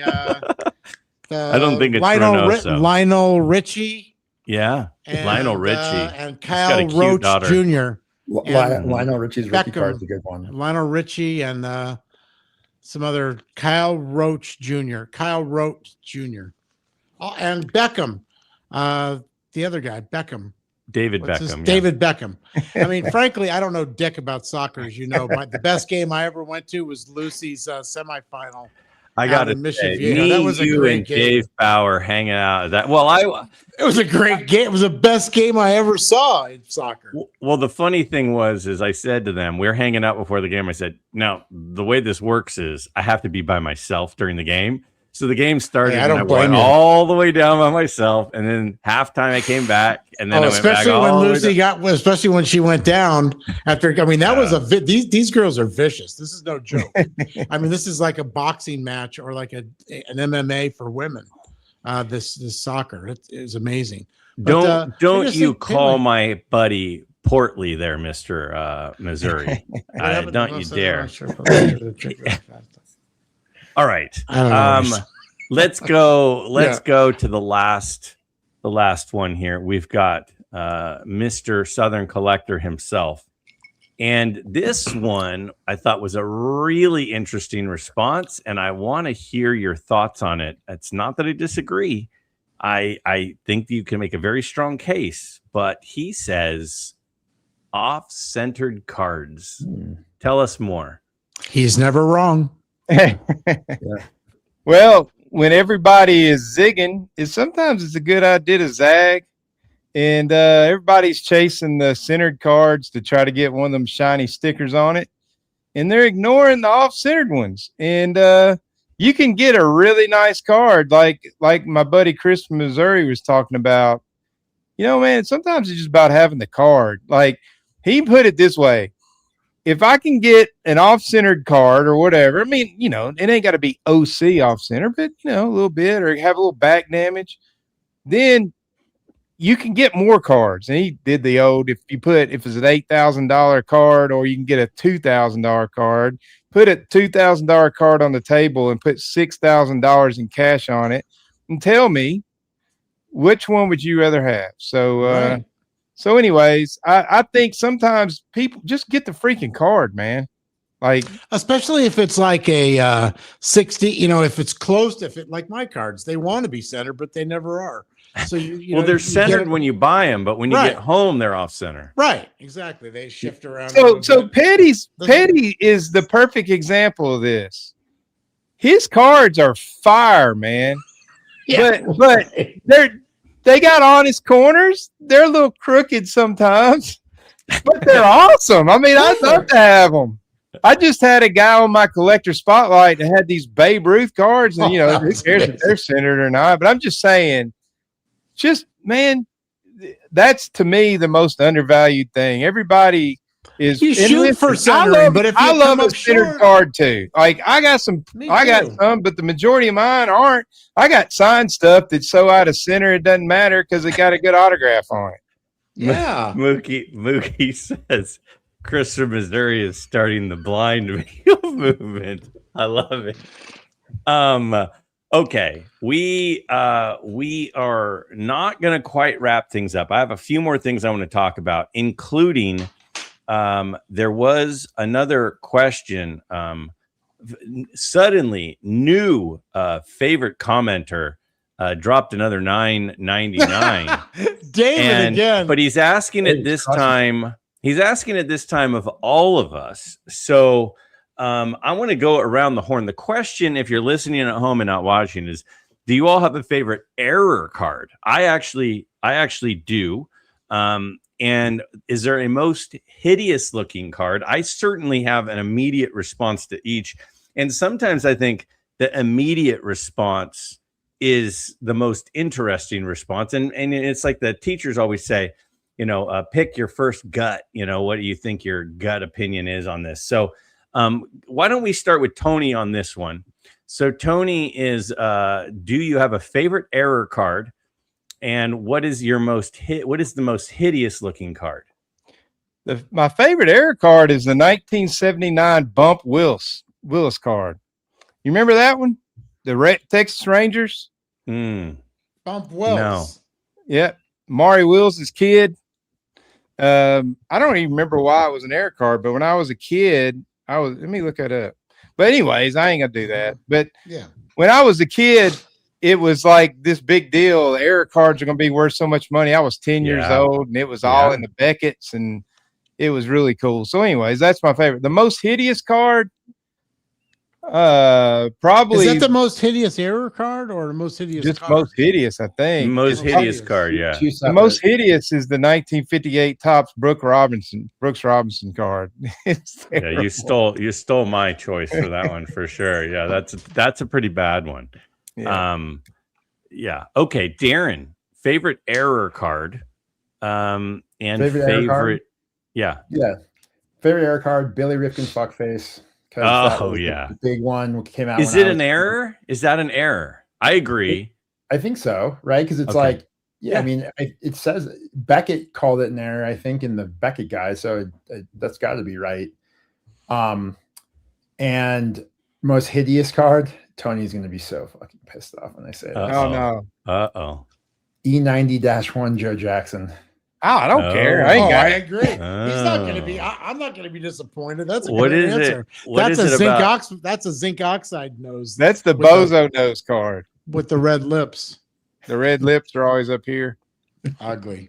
What? Okay. So those are great choices. I'll go last. Petty, share with us your favorite error card. So first of all, if you know me, you know that I have always thought that those error cards since day one, since the who is the first guy with the McGee creased hair?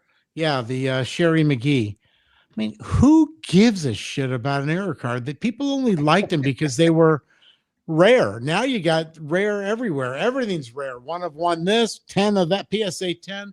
It's all rare. So, I mean, if you're collecting error cards, like the Jose Uribes and this, it's just dopey, really.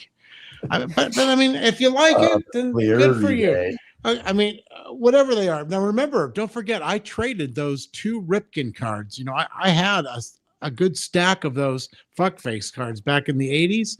And I met a guy at a card shop, and the card shop had none. I'd sold one to the guy for $100. I went over to the other guy's house, and I traded for my Ernie Banks rookie that I kept all these years, and my Koufax rookie. They graded 6s. They're not great, but you know, I was always looking to trade that shit. The Dale Murray that you mentioned in your book, the Dale Murray reverse, Dale Murphy reverse negative. I mean, that was great for you. What did you do? You bought it for $25 and sold it for $100. Literally. I mean, so nobody look. These things are just dumb. Stay away from the error cards. You don't need rookie cards. The ugliest card has to be from a book I read, and Chris from Chatsworth gave me this the other day. He went and bought a bunch of cards. This has to be the ugliest card of all times. Just his face, man. All Look right. at those ears are. I mean, they make my ears look big. All right. I will go with my buddy Carl pulled the right answer. It's the 1969 Topps Greg Nettles rookie card with the loop. The loop error. When Greg Nettles, one of my prime collector guys, has an error card for his rookie, that's the one. He actually had an error card a few years later too. On the back, they spelt it Craig, which made me, I like that too. So Nettles actually had a couple of good ones. His 72 card is really rare. Do you have it? I have all of his cards. Yeah, you have all of them. Okay. I'm going for a full Topps run, which I have, O-Pee-Chee run, which I have all but about 4 of, and then signed run too for Topps. Mr. O-Pee-Chee. So, okay, yeah, and then the ugliest card, I mean, I heard it from Tony. He's the one who said it, and so I have to steal it because I agree that his is the right answer, which is the Brooks Robinson 58 tops. It's uglier than Mossy. Oh, It's yeah. pretty He is a bad. good-looking guy, Mossy, or what? Uh-oh. Yeah. Well, I think we have somebody here to hop on. David Uh-oh. There it David is. Leaf. live. My Come in. what's up, buddy? What's up, guys? David, can you sing for us? You know what, TNT. Tony? What is this Dynamite. that I'm hearing these days? I'm very TNT. offended. Very much appreciate you coming back and hanging out with us for a few minutes. 460 days in a row for David Chase on the YouTube. You made quite the impression on the recap from last episode. You had several appearances there, and that was very. I hear the door again. Let him in. Let him in. We got Jeremy Lee. What? Jeremy Somebody's Lee, my knocking. goodness. Somebody's this. ringing the bell. All of You a sudden, serenade me, gentlemen. Serenade me. I like that shirt. Who's on that shirt? What is that? David? Or Jeremy? Oh, okay. Just a 72. Got it. It's the design. Yeah, that's we got Petty over there still singing. And then in case we didn't have a full enough house, the dog is just yapping because we also got Joe Perot. Joe Now, Perot! Joe in the house. The My Lemming. Peggy my Lemming. goodness. The wheels have come off. We are wobbly wheels. Everything is going everywhere now. Now, if you are not watching on Saturday night Sports Cards Live, you are missing out. That is the place to be. And 3 of the regulars on the screen with us. I do want to throw out a couple of things, though, with Jeremy and David and Joe. They also just recorded the 3rd episode of The Hangover over on the Sports Card Clubhouse. If you guys are not subscribed to the Sports Card Clubhouse, you are missing out. Can you give us a little sneak peek, Jeremy, on what the main topic of this discussion was today? No sneak peeks. You got to show up. You got to come. You got to come check it out. We had 3 topics that we went through in our recording today. I don't know if there's a main one, but let's just say that we're ripping up history on that episode. So we'll see what people think. Let us know. I'm looking forward to it. The first ones were fantastic. I've enjoyed those very much. Now, let me ask you, Joe. You just reached summer vacation, like myself. Well, it's not really summer vacation, but you actually don't have students at the moment, right? Is that where we're at? Correct. So how is that? How's that treating you through one day so far? I mean, today was a remote day, as you know. Well, actually, because you're ahead of everything, you probably already finished your grades. But I'm wrapping up projects and networking, planning, summer schedules with various admin because of my dual role. But in my heart, I love the students and I'll miss them, but it's really nice to get a break for everybody. Yeah. Now, I want to loop you guys in with our last question. I hope that that's okay if I do that to you under the gun here. But a second ago, we were talking about what we felt was the most undervalued. And again, that could be monetarily. It could be via appreciation thing in the hobby. I want to go around the horn with you 3 and hear your guys' thoughts on what is the most undervalued thing. I'll start with you, David Chase. What is in your opinion the most undervalued thing in the hobby? In a broad way, I think that vintage non-sports cards are going to be, I think that they are doing well already, and I think that they have a long way to go. And you're saying broadly, you just want to keep it broad. You don't want to tip your hand. I mean, as a poker player, you might want to, you just got. He likes it all. Believe me. I do. I'm just trying to dabble in a lot of little things, right? I mean, except for pirate cards, because I'm leaving that for you. But everything else, I'm just kind of, I'm looking at all kinds of pop culture of vintage cards, and I just feel like. I believe in cards as a hobby, and I think that those cards have a long way to go in general. Like vintage Pokemon? Exactly. All right. You're going to knows the about Ontario those. show. Good. Joe, share us a little bit, because I mean, it's interesting, this topic, because some people don't like tipping their hand. Like, they don't want to say, I think that this is a category, because they kind of feel like they've got some momentum and sort of like some inside thought. Some people don't want to, really expose where they're at. What would you say? What at least would you say publicly? I don't know if you're going to share the full Monty.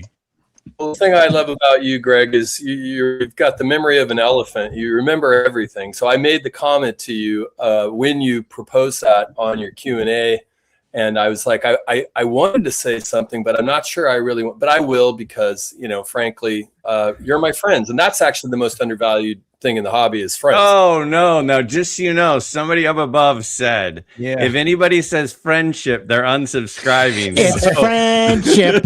Friendship. Well, he ain't got a channel. That's the perfect friendship. When That's all our he's friendship should be I forgot. think he means unsubscribing to me, but will it was still be real. hot. Thank you for your patronage. Right. Go ahead, Joe. Now you know who the next thumbs down is.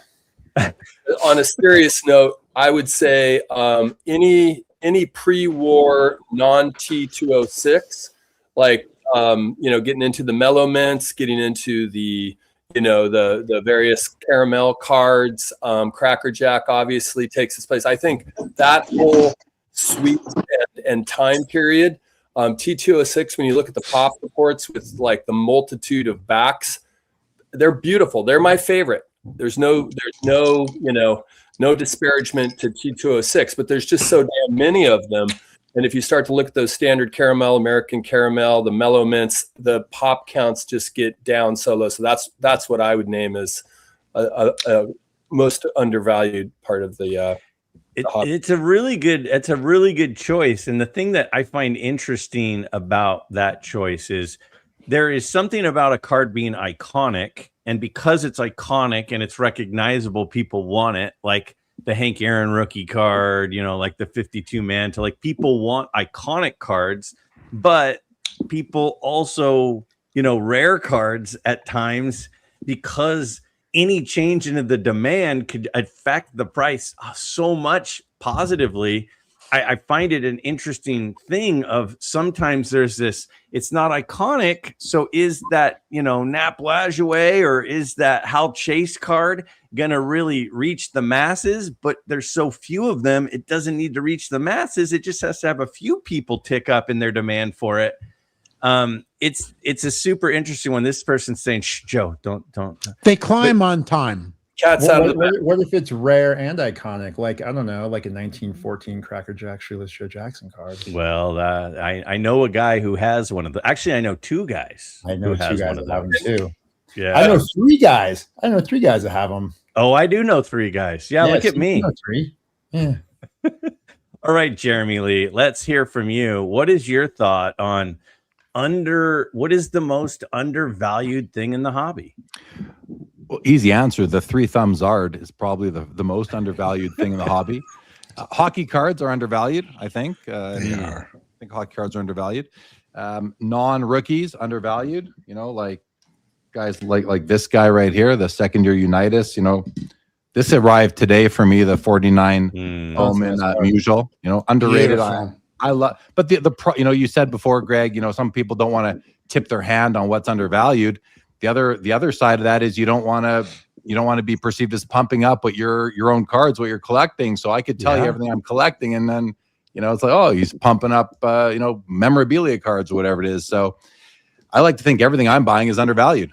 But well, and a lot of people see that's a great point. And one of the things that I'm always thinking about is people say, like, how do you decide what you're going to buy next? Like, what's the next card you're going to buy for your collection?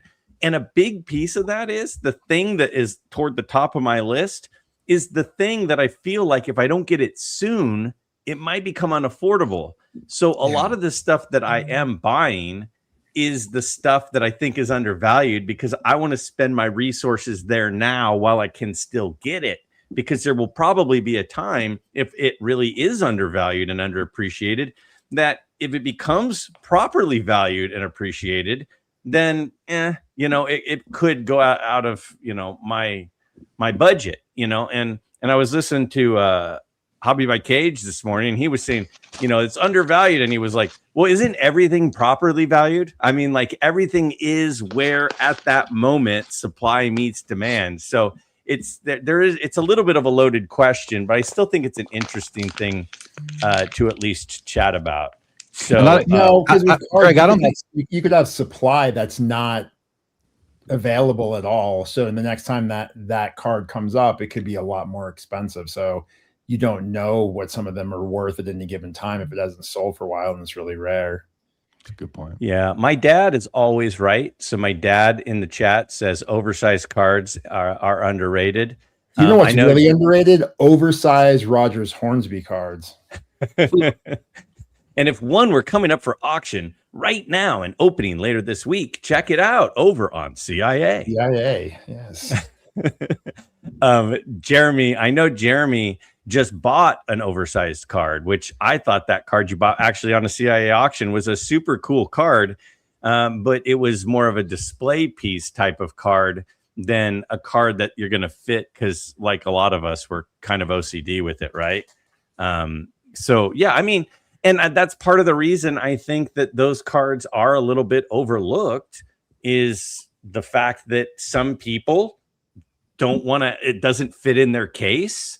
And so some people go, well, I'll just go in this direction, when we have so many options ahead of us. Again, yes, Situational Adventures, promo code MidLife on Card Ladder is the way to go. So again, I appreciate you guys hopping on here for a few minutes. We have 188 of you still in the chat. We hit a high water mark, I think, of 211. Anytime we hit over 200, it makes my heart flutter a little bit. I appreciate so many people showing up. I do always reserve a little bit of time at the end of the show to share some questions that over the course of the show that the chat had brought up. So there is a little bit of a question that I thought would be interesting, because some news that came out today was that Cards HQ are going to be expanding, I think, not just their content, but also their stores. And there were a few people who were talking about that. So I thought it would be a little bit interesting to have a quick around the horn on not necessarily Jeff Wilson, not necessarily Cards HQ, but card shops are popping back up again. More card shows are popping back up again. Are we getting to the point where maybe we're starting to hit an oversaturation point? Petty, you're giggling. Are you giggling at a text, or are you giggling because we're talking about Jeff Wilson? Well, both, but somebody just wrote something in the chat that was really funny. There's something in the chat that was I'll check it out. Free tacos. So Petty, are we getting to the point back like we were in the late 80s, early 90s, where there were too many card shops? Or where are we at with that? We've jumped the shark so far. We're fucking Fonzie in the Pacific Ocean by now. So you do think that we're starting to overproduce? It's got to be tough to have a card shop. I mean, it's not cheap to run something like that. All the overhead you have. Forget the employees, and it's hard to do business, especially here in California, maybe other cities. But you're opening up all these Tom Brady centers and Cards HQ. I mean, I have a hard time believing that he's made money in Atlanta. But if he has, and he's expanding, I mean, he reminds me of a friend that had like thoughts of grandeur when he had no experience in the coffee shop business, but yet he wants to open up a coffee shop, in a city here. But not only one, he wants to open up like 6 at a time. He's never sold a cup of coffee, but he wants to open 6. Right. So, I mean, if Jeff has made, great money in the last 2-3 years, and he is at the point where he gets sponsorships from Fanatics and from all these guys are helping him, propping him up everywhere else, and they want to open up shops and they want to flood him full of dog shit, go ahead.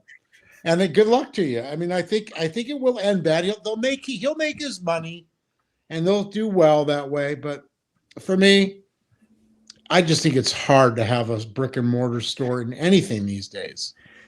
Darren, are we getting too many shows and too many card shops, or is it the demand? Are we catching up to the demand?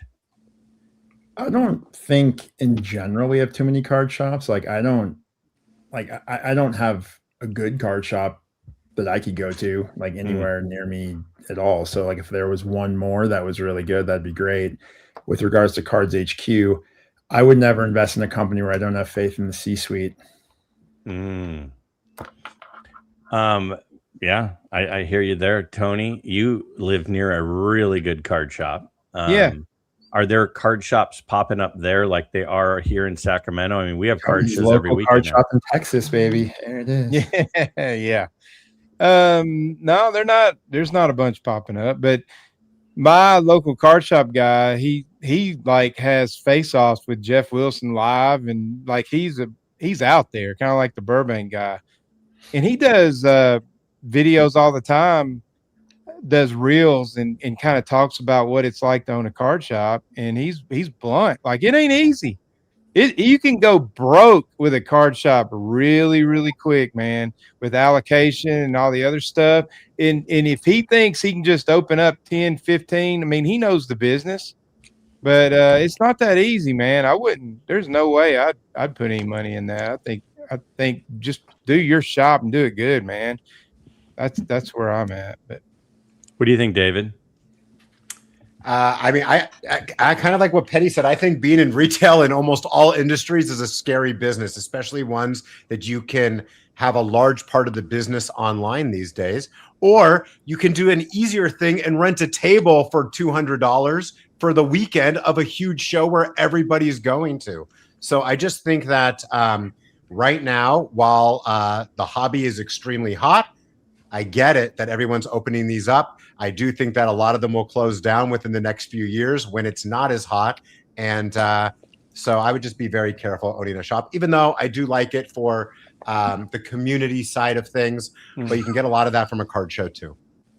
You know, that I think something you said in there is really interesting to me, which is you don't need a brick and mortar card shop. It is a cool community watering hole for card collectors, but with as many shows that are popping up, I mean, we were going around here, we were having like 2-3 card shows a year. Now there's one every single weekend I can go to, which is wild to me. But if you look at a really successful dealer like Ash, I mean, he goes to shows to buy. He doesn't go to shows to sell. He sells. The one thing we didn't touch on was Ash, and you know he's into Pokemon now. Pokemon. Right. We can talk about that, but I want to hear from these other two guys. Jeremy, is there an oversaturation around you, or do you feel like there's an oversaturation, or are these even for you, like the local shows? Is there too many of them? Are they even worth going to? Do you just hold out for the big shows like the Expo? Like, what's your take on it? Shows wise, I think there's more shows than ever where I am, just like I think everywhere. So I love that. And they're busy. They're all busy. So I don't know if the shows are saturated. As for like bricks and mortar LCSs, I just don't know where everyone's getting the inventory from, because it seems like allocation is the biggest problem. Yeah. So if you're opening up a chain of stores, you better have a deal with Fanatics to get yourself some inventory, because it's hard to buy. It's hard to buy on the secondary market if you're a store when all the repackers are out there paying, 80 to 110%. So who's selling to retail stores just so people can come in like they go to our booths at card shows and say, oh, why would I, they're just comparing it to the latest comp. So, you can't sell for a profit. You can't buy well in many cases, although I think there are opportunities to do that. Not everybody sells to repackers, but again, I think for me, it comes down to the allocation and the new product. I've been approached to open up card shops and run card shops, and to be honest, I just don't want to have to go sit somewhere all day long. So I don't know. I wouldn't do it. I think what's going on at Cards HQ, I think what happened there is that this private equity came in and is investing. You know, they're the ones that are driving this under Jeff Wilson's business model. So Jeff's obviously done something right if those guys are willing to come in and give millions of dollars in order to expand that brand, just like they did with the card vault by Tom Brady. They're going to do with Lewis Hamilton. But you're not doing that. Those guys aren't investing in Cards HQ if they don't have some sort of LOI on product and inventory allocation coming from Fanatics. It just they can't do it. So. Let me do a quick follow-up to what you just said, and then I want to hear from Joe too, and then we'll wrap this up. What you just said was, I don't know where they're getting all their inventory. And is it possible that one of the reasons that the prices have been rising so much, so fast, is the fact that there are suddenly so many shops and so many dealers and so many people online selling that need inventory to put in their showcases, that they're paying a much higher percentage to get the stuff? Do you think, Jeremy, that could be part of the reason that the prices have been going up so much? Well, I mean, it's a systemic problem, Greg. Like that's definitely a part of it, but it all started with making product more accessible to people with, who couldn't buy a box or a case. Now you can go buy a part, you can buy into a break. Now the breakers are competing for inventory. You hear card shop owners talking all the time how it's like, why would I sell my first wave of product at MSRP when I can't replace it for that? Now I got to go buy it on the secondary market, on DealerNet or wherever they have to go to buy it. So they're buying it in the first instance for $150. They're selling it for $180, but now they have to go pay $220 to buy the next wave to sell it for $240 or $300. So it's got to do with the popularity of the product and the fact that there are so many more entities and groups, i.e. breakers out there who are retailing the stuff. It's not the shops just used to have to compete with each other to get it. And there was always enough out there. Ever since the pandemic, there's not enough because there are so many other people out of their, whether it's out of their basements, they're renting office space or whatever, who are selling product without having bricks and mortar stores. Upper Deck, I think, is the only manufacturer who won't let a non-brick and mortar store sell their product. They have policies in place for diamond dealers because they don't want that to happen. So the other thing is that now the manufacturers, i.e. Topps and Panini, have seen how much their products go for. So now they've jacked up the prices because, I mean, the worst thing you can do is be a manufacturer, sell your product to the distributor for $100 and they're getting 200 and then the retailer's getting 1,000. It's like, screw that. I want a part of that 1,000. So it's all of it, Greg. It's just simple demand is out of control. Yeah. Joe, your thoughts? Well, it's kind of turned into more of a societal question for me. I mean, like we're losing brick and mortar all over the place, right? The whole world's living online and that comes to me with a certain loss of community, of being up close. When I was growing up in Berkeley, I went to King's baseball cards across the street from, the pinball, Silver Ball Pinball Palace on Durant Avenue, if you've ever been to Berkeley. And that's where I learned. That's where I met people. That's where I asked questions. That's where I really was steeped in the hobby. So, whatever, not to get all nostalgic, but I think we lose something when brick and mortars go by the wayside. That said, I thought it was clickbait. I mean, honestly, the complexity of opening any sort of branded hobby store across the nation just seems like I think you'd have to dial in to the specific culture and ecosystem of any given town, the competition, all that. I didn't really, it's an interesting idea and maybe I was too reactive, but it seemed like clickbait to me. Yeah. I haven't watched many. There were a lot of videos that came out this afternoon about it. And I haven't really, I haven't watched anything. I haven't watched hardly any of the PSA shutdown reaction videos either. I have a feeling I know what they say. I think that there's a lot happening in this hobby. I think that it is an unprecedented, and if it is precedented, it's been 30 years since we were in a feeding frenzy like we are. A big part of me wants it to just kind of stabilize and have a little bit of a correction just to make it sure it's healthy and it doesn't get out of control. But at the same time, we'll see how this plays out. And we all love the hobby. I know that. And we all want it to be healthy. I know that. So I'm not sure how this will play out. I do know something I am sure of is that I appreciate the other 6 people on the screen very much. And I appreciate all you guys joining us. I appreciate the 172 people still in the chat and the well over 200 that made it. I do want to do a quick couple of shout outs before I go around the horn one more time and ask these guys to share any final thoughts. If you're not subscribed to Return to Collecting, Southern Collector 14, or Sports Cards Live, you are missing out. They are 3 of the best channels out there. I love these guys. That's why they're on the screen.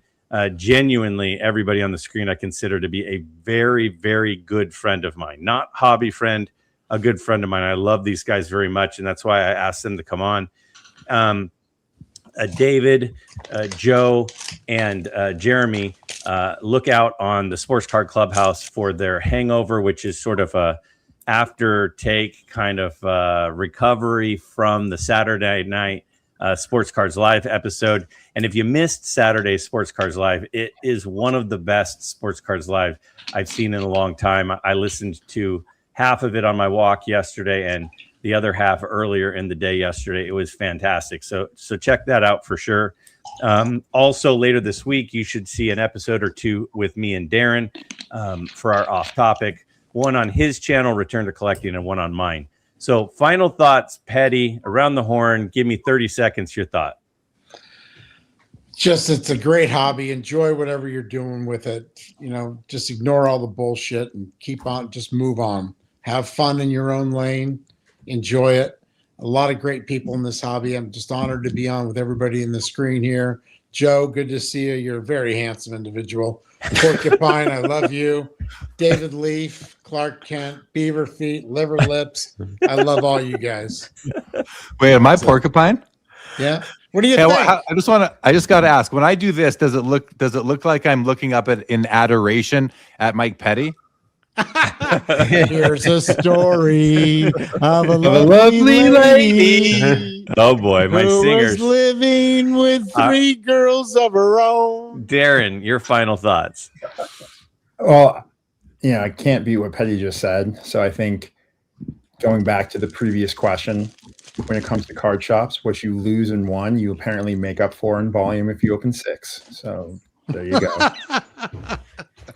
Tony, my good friend from the great state of Texas, tell us your thoughts. Man, that was rough. Oh man, I'm fired up. I get to be on here and talk a little bit about cards on a Monday night. So I just appreciate the invite. So. Yeah, you 3 on the top row, my regulars on here are. I genuinely look forward to hanging out with you guys whenever we do these. These are dates I circle.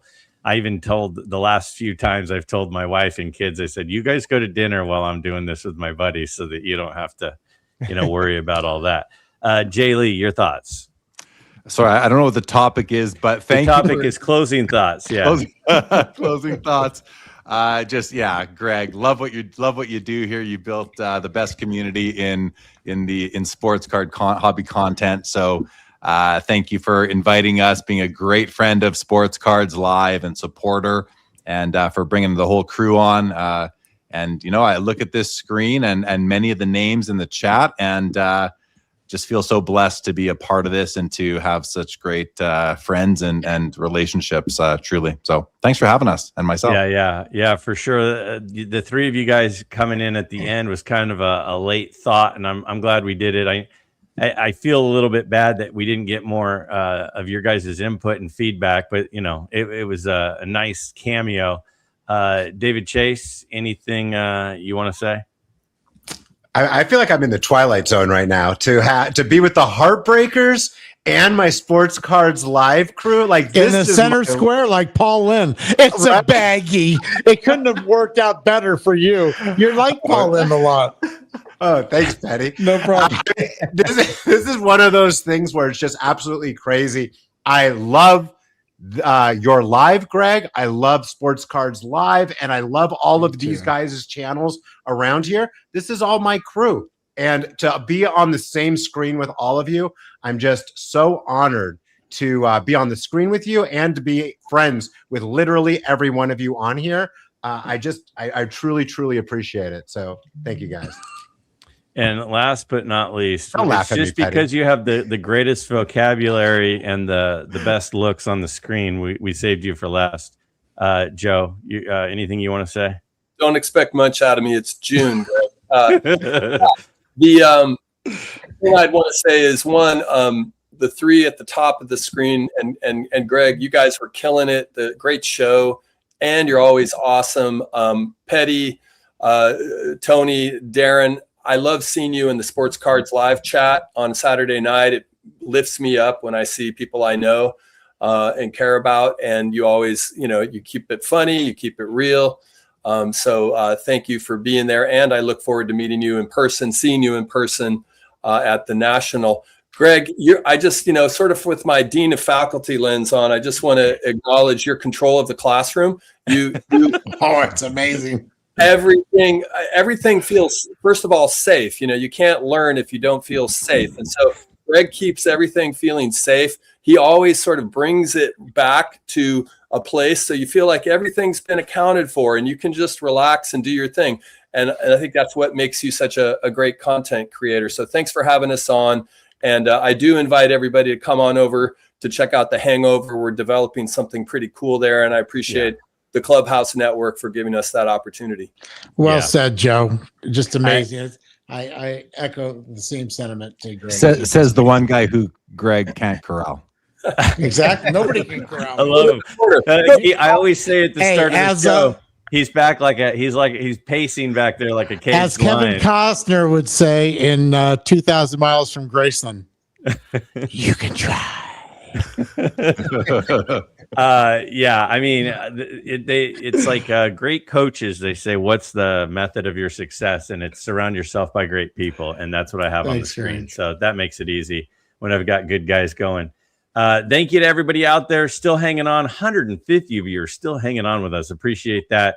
Again, 210. I don't think it's our record, but it's getting close to it. So thank you to all you guys out there. Have a safe week. Have a fun week. And hey, enjoy day 2 of summer vacation, everybody. I love you too, Orlando. You're the best, buddy. See everybody at the National. Before you know it, I plan on doing one more live before the National. That's what I'd like to do sometime in July. So let's try to make that happen. Thanks again for joining us, guys. Everybody in the chat, you guys are undefeated. You're the best. Thank you so much.